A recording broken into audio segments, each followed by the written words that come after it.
Puluhan petugas gabungan Divisi Pemasyarakatan Kanwil Kementerian Hukum dan HAM bersama dengan Badan Narkotika Provinsi Aceh merazia blok hunian warga binaan Lapas Kelas 2A Banda Aceh pada Sabtu malam. Dalam razia tersebut, petugas menemukan sejumlah barang terlarang dari blok hunian.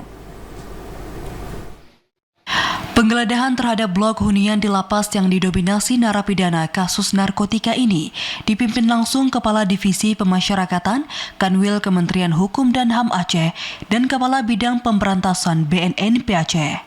Petugas yang tiba di Lapas Kelas 2A Banda Aceh di Kampung Bineh Blang, Aceh Besar, langsung menuju blok hunian dan memeriksa badan para WBP. Selain barang-barang yang dilarang berada di dalam blok hunian, petugas melakukan tes urin secara acak kepada sejumlah WBP.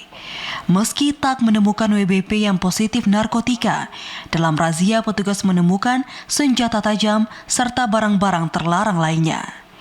Menurut Kepala Divisi Pemasyarakatan Kanwil Kementerian Hukum dan HAM Aceh, razia yang digelar merupakan salah satu upaya mencegah peredaran narkotika di dalam lapas. Razia ini dilakukan juga guna memastikan Lapas Kelas 2A telah bebas dari peredaran narkotika sebagaimana program P43N.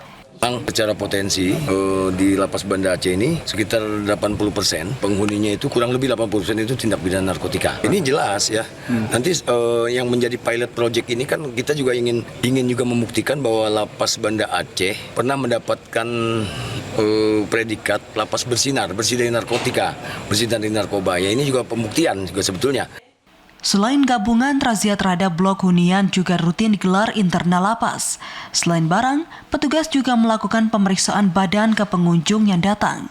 Sementara sejumlah barang-barang yang ditemukan dalam razia langsung diamankan petugas, seluruhnya rencananya akan dimusnahkan agar tidak kembali ke dalam blok hunian.